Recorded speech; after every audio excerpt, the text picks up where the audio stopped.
Very little is needed to make a happy life. It is all within yourself, in your way of thinking.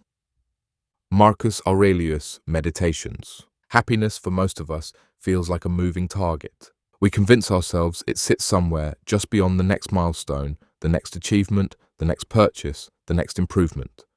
But Marcus Aurelius, writing nearly 2,000 years ago, offers a radical alternative.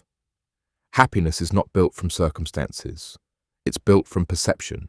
The externals of life may change, crumble, or disappoint. But the inner frame through which we interpret them is where a happy or unhappy life is made. The Stoics understood something we keep forgetting. The mind is not a passive observer of the world. It is the maker of experience. The illusion of when I finally... We all live with subtle versions of I'll be happy when the pressure lets up, when I figure things out, when life is organized, clean, quiet, and successful. But this is a trap the Stoics warned against. Happiness that depends on external order will dissolve the moment the world shifts, and the world always shifts. Aurelius didn't write his meditations from a mountaintop. He wrote them while ruling an empire under siege. War, plague, betrayal, and loss were his daily companions. If anyone had an excuse to put happiness on hold, it was him. Instead, he concluded that a happy life depends on one thing: the quality of our thoughts. The inner architecture of happiness. The Stoic view is not naive. It doesn't deny hardship, fear, or sorrow. It simply refuses to outsource happiness to conditions outside our control. Our minds create narratives long before reality confirms them. The world presents events. Our thoughts determine their meaning. A frustration becomes a catastrophe only when the mind inflames it. A simple day becomes extraordinary only when the mind notices it. Aurelius reminds us we are not trapped by circumstances.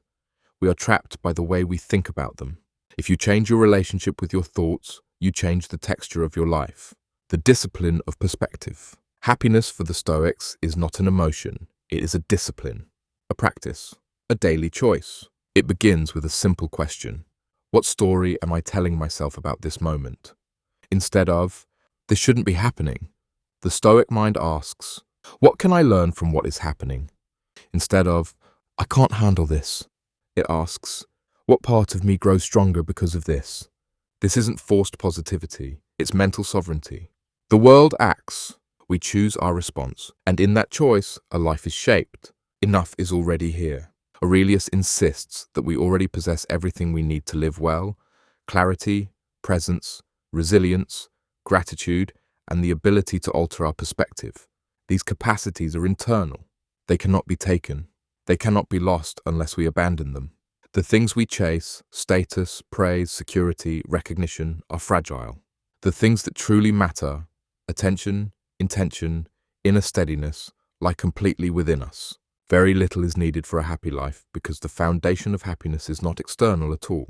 A closing reflection. Imagine, just for today, that nothing in your life needs to change before you can experience peace. Imagine that happiness is not waiting at the end of a solved problem, but in your relationship with this precise moment. What if Aurelius was right? What if almost nothing is missing?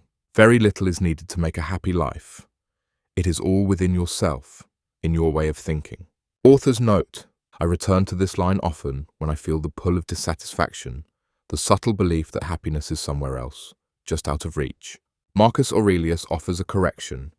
Happiness is a skill, not a destination. And every moment gives us a chance to practice it. Join the conversation. What recent moment seemed ordinary until you shifted the way you looked at it? Where do you notice your thinking shaping your experience, for better or worse? Share your thoughts in the comments. I read everyone. If this post resonated, tap the heart to help others find it.